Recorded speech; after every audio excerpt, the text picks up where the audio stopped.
நண்பர்கள் அனைவருக்கும் வணக்கம். நண்பர்களே, போன மாசம் பாத்தீங்கன்னா பிடிஓ ஆபீஸ்ல இருந்து வந்திருக்கக்கூடிய 38 மாடல்ல இருந்து இருக்கக்கூடிய எல்லா வேலைப்பு அனௌன்ஸ்மெண்ட் பத்தி நம்ம சேனல்ல இருந்து அப்டேட் பண்ணோம். சோ அதுக்கப்புறம் பாத்தீங்கன்னா இரண்டாவது சுற்று நோட்டிபிகேஷன் பாத்தீங்கன்னா அனௌன்ஸ்மெண்ட் பண்ண ஸ்டார்ட் பண்ணிட்டாங்க. அதுல பாத்தீங்கன்னா இன்னைக்கு தமிழ்நாடு அரசு கூட்டுறவுத்துறையில இருந்து 38 மாவட்ட வாரியாக அனௌன்ஸ்மெண்ட் பண்ண ஸ்டார்ட் பண்ணிருக்காங்க. அதுல பாத்தீங்கன்னா இன்னைக்கு ஒரு சில மாவட்டங்கள் ரிலீஸ் பண்ணிருக்காங்க. அதுல முதல் மாவட்டம் நோட்டிபிகேஷன் அப்டேட்டை பத்தி தான் இந்த வீடியோ ஃபுல்லா நம்ம பார்க்க போறோம். இந்த ஜாப் பொறுத்த வரைக்கும் பாத்தீங்கன்னா 2 வகையான நோட்டிபிகேஷன் ஒட்டுமொத்தமாக பாத்தீங்கன்னா 7 வகையான பணிகள். சோ டோட்டலா பாத்தீங்கன்னா 260 காலி பணியிடங்கள் ஒரே மாவட்டத்துக்கு மட்டும் அனௌன்ஸ்மெண்ட் பண்ணிருக்காங்க. இதுக்கு இன்டர்வியூ அடிப்படையில மட்டும்தான் எடுக்க போறாங்க. சோ இன்டர்வியூ நடைபெறும் தேதி பாத்தீங்கன்னா 11/4/2025 சொல்லிருக்காங்க. அதுக்குள்ள உங்களோட அப்ளிகேஷன் ஃபார்ம் பாத்தீங்கன்னா போய் சேரணும். சோ இப்பவே நீங்க சீக்கிரமா ஃபில் பண்ணி எல்லா டாக்குமெண்ட் அட்டாச்மெண்ட் பண்ணிட்டு இப்பவே நீங்க அனுப்பிடுங்க. அதோட முழு அப்டேட்டை பத்தி பாக்குறதுக்கு முன்னாடி இப்பதான் நம்ம சேனலுக்கு ஃபர்ஸ்ட் டைம் வரீங்க அப்படின்னா நம்ம சேனலை சப்ஸ்கிரைப் பண்ணி வச்சுக்கோங்க. பெல் பட்டனை கிளிக் பண்ணிக்கோங்க. அப்பதான் நம்ம போறக்கூடிய எல்லாமே உங்களுக்கு உடனுக்குடனே நோட்டிபிகேஷன் வரும். சோ இந்த வீடியோ ஃபுல்லா ஸ்கிப் பண்ணாம பாருங்க. அப்பதான் நம்ம சொல்ற டீடைல்ஸ் எல்லாமே உங்களுக்கு தெளிவாக புரியும். இனிமே நம்ம டெலிகிராம், ஃபேஸ்புக், இன்ஸ்டா குரூப்ல கண்டிப்பா ஜாயின் பண்ணிக்கோங்க. அது மட்டும் இல்லாமல் உங்களுக்கு நம்ம வாட்ஸ்அப் குரூப் கிரியேட் பண்ணிக்கோம். சோ 38 மாடல் இருக்கக்கூடிய நண்பர்களும் நண்பிகளும் நம்மளுடைய வாட்ஸ்அப் குரூப்ல ஜாயின் பண்ணி நம்ம கொடுக்கிற டெய்லி அப்டேட்ஸை நீங்க உடனே தெரிந்துக்கலாம். டிஎன்பிஎஸ்சி படித்துக் கொண்டிருக்கும் நண்பர்கள் நண்பிகளுக்கும் சமச்சீர் கல்வியின் அடிப்படையில் பாட வாரியாக Tamil, maths, science, science, current affairs தனித்தனி மெட்டீரியல் ப்ரொவைட் பண்றோம். இதே மாதிரி ஆப்டிடியூட் டெஸ்ட்டுக்கு 25ல இருந்து 35 மார்க் 100% அவுட் ஆஃப் நீங்க எடுக்கணும்னு நினைச்சீங்கன்னா அதுக்கான ஆப்டிடியூட் மெட்டீரியல் ப்ரொவைட் பண்றோம். இப்பவே நீங்க பர்ச்சேஸ் பண்ணிக்கலாம். டிஎன்இபிக்கு தேவையான மெட்டீரியல் ஏஇ, ஜேஇ, டிஎஸ் போஸ்டிங்கான மெட்டீரியல் ப்ரொவைட் பண்றோம். இதே மாதிரி போஸ்ட் ஆஃபீஸா இருக்கட்டும், ரயில்வே துறை டிபார்ட்மெண்டா இருக்கட்டும், சென்ட்ரல் கவர்மெண்டா இருக்கட்டும், பேங்கிங் செக்டர் இருக்கட்டும், எஸ்எஸ்சி எக்ஸாமா இருக்கட்டும், இந்த மாதிரி எல்லா துறை டிபார்ட்மெண்ட்டுக்கும் தேவையான மெட்டீரியல் நாங்க ப்ரொவைட் பண்றோம். இப்பவே நீங்க பர்ச்சேஸ் பண்ணிக்கலாம். சரி, வாங்க மேல பண்ணாம அந்த அபிஷியல் நோட்டிபிகேஷன் போய் ஃபுல் டீடைல்ஸ் பார்ப்போம். நண்பர்களே, இப்ப நீங்க தெரியல பார்த்துட்டு இருக்கிறது முதல் நோட்டிபிகேஷன். ஒட்டுமொத்தமாக 2 வகை நோட்டிபிகேஷன் கொடுத்திருக்காங்க. அதுல முதல் நோட்டிபிகேஷன் பார்க்கலாம். இது சென்னை சிட்டி அர்பன் ஹெல்த் மிஷன்ல இருந்து அனௌன்ஸ் பண்ணிருக்காங்க. 3 வகையான பணிகள் கொடுத்திருக்காங்க. முதல் பணி பாத்தீங்கன்னா ஸ்பெஷல் எஜுகேட்டட் பிஹேவியரல் தெரப்பி, இரண்டாவது ஆக்குபேஷனல் தெரபிஸ்ட், மூன்றாவது சோசியல் ஒர்க்கர். இதுல பாத்தீங்கன்னா ஸ்பெஷல் எஜுகேட்டிவ் பிஹேவியர் தெரப்பிக்கு 3 கழிப்பிடங்களும், ஆக்குபேஷனல் தெரபிஸ்டுக்கு 3 கழிப்பிடங்களும், சோசியல் ஒர்க்கு 3 கழிப்பிடங்களும் கொடுத்திருக்காங்க. இதுக்கு பாத்தீங்கன்னா ஈச் போஸ்டிங்க்கு 23,000 ரூபாய் கொடுத்திருக்காங்க. சோசியல் ஒர்க்கருக்கு மட்டும் 23,800 ரூபாய் சொல்லியிருக்காங்க. அப் டு 40 வயசுக்குள்ள இருந்தாலே போதும் இந்த போஸ்டிங் விண்ணப்பிக்கலாம். ஸ்பெஷல் எஜுகேட்டர் பொறுத்த வரைக்கும் பாத்தீங்கன்னா பேச்சுலர்ஸ் இல்லைன்னா மாஸ்டர் டிகிரி எடுத்து படிச்சிருந்தாலே போதும் விண்ணப்பிக்கலாம். ஆக்குபேஷனல் தெரபிஸ்டுக்கு சேம் பேச்சுலர்ஸ் மாஸ்டர் டிகிரில தெரப்பி எடுத்து முடிச்சிருக்கணும். சோசியல் ஒர்க்கருக்கு பாத்தீங்கன்னா master of social worker MSW எடுத்து படிச்சிருக்கணும் அப்படின்ற மாதிரி சொல்லியிருக்காங்க. சோ இந்த போஸ்டிங்க்கு பாத்தீங்கன்னா அபிஷியல் வெப்சைட் இதுதான் நண்பர்களே. சோ ஆன்லைன்ல அப்ளை பண்றதுக்கு முன்னாடி என்னென்ன டாக்குமெண்ட் எடுத்து வச்சுக்கணும் அப்படின்னு பாத்தீங்க அப்படின்னா நீங்க date of birth, voter ID, Aadhaar card, ration card, phone bill இல்லைன்னா இபி பில்லு, அதே மாதிரி 10th 12th mark sheet, bachelors degree, so இதெல்லாம் நீங்க எடுத்து வச்சுக்கணும். Community certificate, education qualification certificate, இந்த சர்டிபிகேட்ல பாத்தீங்கன்னா எடுத்து வச்சு ஜெராக்ஸ் எடுத்து செல்ஃப் அட்டஸ்டேட்டட் வாங்கியிருக்கணும். இந்த ஸ்பெஷல் எஜுகேட்டட் 10th 12th முடிச்சு பேச்சுலர்ஸ் டிகிரி, சேம் ஆக்குபேஷன் தெரபிஸ்டுக்கு பாத்தீங்கன்னா 10th 12th bachelors degree, social ஒர்க்கருக்கு 10th 12th பேச்சுலர்ஸ் டிகிரி.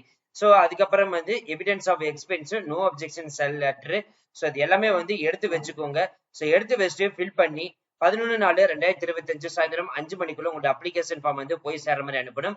அனுப்ப வேண்டிய முகவரி பாத்தீங்கன்னா member secretary, CCUHM, city health officer, public health department, 3rd floor, Amma Maaligai, greater Chennai corporation, Ripon buildings, Chennai 3. இந்த அட்ரஸுக்கு தான் நண்பர்களே நீங்க அனுப்பணும். இப்ப நீங்க தெரியல பார்த்துட்டு இருக்கிறது அப்ளிகேஷன் ஃபார்ம். இதுல உங்க போட்டோ ஒட்டி சிக்னேச்சர் கொடுத்துருங்க. சோ ஒரு போஸ்டிங் தனித்தனி நோட்டிபிகேஷன், தனித்தனி டாக்குமெண்ட், தனித்தனி self attested no objection letter வாங்கியிருக்கணும். இங்க உங்க போஸ்டிங் மென்ஷன் பண்ணிக்கலாம். கேப் லெட்டர்ல உங்களோட நேம், ஃபாதர் நேம் இல்லைன்னா ஹஸ்பண்ட் நேம், உங்களோட ஜெண்டர் மேலா ஃபீமேலா டிரான்ஸ்ஜெண்டரா கொடுத்துருங்க. So date of birth mention பண்ணிட்டு அதுக்கான ப்ரூஃப் அட்டாச்மெண்ட் பண்ணணும். உங்களோட ஏஜ் மென்ஷன் பண்ணிடுங்க. எஜுகேஷன் குவாலிஃபிகேஷன் டீடைல்ஸ் மென்ஷன் பண்ணிட்டு அதுக்கான ப்ரூஃப் அட்டாச்மெண்ட் பண்ணணும். ஆதார் கார்டு நம்பர் மென்ஷன் பண்ணி அதுக்கான ப்ரூஃப் அட்டாச்மெண்ட் பண்ணணும். அதே மாதிரி நீங்க ஏதாவது ஸ்பெஷல் கேட்டகரியா, டெஸ்டிடி விண்டோவா, இல்ல உடல் ஊனமுற்றோரா, சோ இல்லைன்னா டிரான்ஸ்ஜெண்டரா, சோ இந்த மாதிரி ஏதாவது மென்ஷன் பண்ணி அதுக்கான ப்ரூஃப் அட்டாச்மெண்ட் பண்ணணும். உங்களோட கான்டாக்ட் நம்பர், இமெயில் ஐடி இங்க மென்ஷன் பண்ணிடுங்க. எக்ஸ்பென்ஸ் இருந்துச்சுன்னா அது மென்ஷன் பண்ணி அதுக்கான ப்ரூஃப் அட்டாச்மெண்ட் பண்ணணும். பெர்மனன்ட் அட்ரஸ் மென்ஷன் பண்ணிட்டு அதுக்கான ப்ரூஃப் அட்டாச்மெண்ட் பண்ணணும். பிரசன்ட் அட்ரஸ் இங்க எழுதிட்டு அதுக்கான ப்ரூஃப் அட்டாச்மெண்ட் பண்ணணும். எந்த ஊர்ல இருந்து அப்ளை பண்றீங்க, டேட், சிக்னேச்சர், இது எல்லாமே கரெக்டா ஃபில் பண்ணிடுங்க. நோட்டு என்ன கொடுத்திருக்காங்க அப்படின்னு பாத்தீங்கன்னா கரெக்டான டாக்குமெண்ட் எல்லாமே அட்டாச்மெண்ட் பண்ணிட்டு சிக்னேச்சர் கொடுத்துட்டு செல்ஃப் அட்டஸ்டேட்டட் எடுத்துட்டு அதே மாதிரி நோ அப்ஜெக்ஷன் லெட்டர் கரெக்டா எடுத்துக்கணும். ஸோ இன்டர்வியூக்கு போறப்ப வந்து பாத்தீங்கன்னா ஒரிஜினல் டாக்குமெண்ட்ஸ் வந்து கொண்டு போகணும் வந்து சொல்லியிருக்காங்க. அடுத்து நம்ம திரையில பாக்குறது வந்து பாத்தீங்கன்னா இரண்டாவது நோட்டிபிகேஷன். இதுவும் வந்து சென்னை சிட்டி அர்பன் ஹெல்த் மிஷன்ல தான் கொடுத்திருக்காங்க. முதல் போஸ்டிங் மெடிக்கல் ஆபீசர் 60 காலிப்பணிகள், மாதம் 60 சம்பளம். எம்பிபிஎஸ் முடிச்சு மெடிக்கல் கவுன்சில் வந்து பாத்தீங்கன்னா ரிஜிஸ்டர் வந்து பண்ணிக்கணும். பிலோ 40 வயசுக்குள்ள இருக்கணும். ஸ்டாஃப் நர்ஸுக்கு வந்து 60 காலிப்பணிகள், மாதம் 17 ரூபாய் வந்து சம்பளம். இதுக்கு வந்து பாத்தீங்கன்னா பிஎஸ்சி நர்சிங் இல்லைன்னா டிப்ளமோ நர்சிங் முடிச்சிருந்தாலே போதும். பிலோ 50 வயசுக்குள்ள இருக்கணும். அதுக்கடுத்து ஹெல்த் சோசியல் மல்டிபர்பஸ் ஹெல்த் ஒர்க்கருக்கு வந்து 60 காலிப்பணிகள், மாதம் 17,000 வந்து சம்பளம். 10th 12th முடிச்சிருந்தாலே போதும் இந்த போஸ்டிங் வந்து விண்ணப்பிக்கலாம். பிலோ 35 வயசு இருந்தாலே போதும் இந்த போஸ்டிங் வந்து விண்ணப்பிக்கலாம். சப்போர்ட் ஸ்டாஃப்க்கு வந்து 60 காலிப்பணிகள், மாதம் 8,500 வந்து சம்பளம். 8th பாஸ் பண்ணியிருந்தாலே போதும், இல்லைன்னா ஃபெயில் இருந்தாலும் சரி விண்ணப்பிக்கலாம். தமிழ் எழுத படிக்க தெரிஞ்சிருக்கணும். அப் டு 45 வயசுக்கு இருந்தாலே போதும் இந்த போஸ்டிங் வந்து விண்ணப்பிக்கலாம். ஸோ அதே தான் வந்து பாத்தீங்கன்னா முதல் நோட்டிபிகேஷன் என்ன சொன்னமோ அதே தான் இதையும் வந்து கொடுத்திருக்காங்க. ஸோ அதுக்கான அப்ளிகேஷன் ஃபார்மும் வந்து கொடுத்திருக்காங்க. ஸோ இந்த போஸ்டிங் கிட்டத்தட்ட வந்து பாத்தீங்கன்னா உங்களுக்கு வந்து அப் டு வந்து எவ்வளவு போஸ்டிங் கொடுத்திருக்காங்கன்னா 240 காலி பணியிடங்கள் வந்து பாத்தீங்கன்னா இதுக்கு வந்து அனௌன்ஸ்மெண்ட் வந்து பண்ணிருக்காங்க. இந்த 240 காலி பணியிடங்கள் எங்கெங்க வந்து உங்களுக்கு போஸ்டிங்ஸ் வந்து இருக்குதுன்னு சொல்லிட்டு அதுவும் வந்து கொடுத்திருக்காங்க. அப்ளிகேஷன் ஃபார்மும் வந்து கொடுத்திருக்காங்க. அதையும் நீங்க வந்து பார்த்து தெரிஞ்சுக்கலாம். சோ இந்த 2 நோட்டிபிகேஷன் வேணும்னு நினைச்சீங்க அப்படின்னா கண்டிப்பா நம்ம சேனல்ல வந்து அப்லோட் பண்ணிருக்கோம். நீங்க பார்த்து தெரிஞ்சுக்கலாம். இல்லைன்னா டெலிகிராம் குரூப்ல வந்து டவுன்லோட் பண்ணி எடுத்து பார்த்து யூஸ் பண்ணிக்கலாம். நண்பர்களே, இது சென்னை லொகேஷன்ல இருந்திருக்குது. சோ ஆல்ரெடி வந்து பாத்தீங்கன்னா லாஸ்ட் மந்தே வந்து ஒவ்வொரு ஆபீஸுக்கு வந்து ஒவ்வொரு மாவட்ட அடிப்படையில் வரக்கூடிய வேலை அனௌன்ஸ்மெண்ட் பத்தி நம்ம சேனல்ல வந்து வீடியோ போட்டிருந்தோம். சோ அதுக்கப்புறம் வந்து பாத்தீங்கன்னா இரண்டாவது நோட்டிபிகேஷன் மறுபடியும் வந்து அனௌன்ஸ்மெண்ட் பண்ண ஸ்டார்ட் பண்ணிட்டாங்க. இது வரைக்கும் பாத்தீங்கன்னா 2 மாவட்டங்களுக்கு வந்து அனௌன்ஸ்மெண்ட் வந்து பண்ணிருக்காங்க. அதுக்கான நோட்டிபிகேஷன் டீடைல்ஸ் எல்லாமே நம்ம வந்து போட்டாச்சு. இன்னும் வந்து பாத்தீங்கன்னா 36 மாவட்டங்களுக்கு வந்து வெயிட்டிங் வந்து போட்டிருக்காங்க. சோ அது வந்த உடனே நம்ம சேனல்ல வந்து அப்லோட் பண்ணிடுவோம். சோ உங்க ஊர் டிஸ்ட்ரிக்ட்டுக்கு வந்து பாத்தீங்கன்னா நீங்க வேலை வாய்ப்பு தேடிட்டு இருக்கீங்களா? கமெண்ட் பாக்ஸ்ல வந்து சொல்லுங்க. உங்க ஊர் டிஸ்ட்ரிக்ட்டுக்கு கண்டிப்பா நம்ம சேனல்ல வந்து வீடியோ கண்டிப்பா வந்து சேரும். அது மட்டும் இல்ல நண்பர்களே, இதோட நோட்டிபிகேஷன், அப்ளிகேஷன் ஃபார்ம், அப்டேட் எல்லாமே டிஸ்கிரிப்ஷன் ஃபர்ஸ்ட் கமெண்ட்ல லிங்க் கொடுத்திருக்கோம். ஜஸ்ட் நீங்க டவுன்லோட் பண்ணி எடுத்து யூஸ் பண்ணிக்கலாம். So thank you friends, thank you so much, all the best for your career.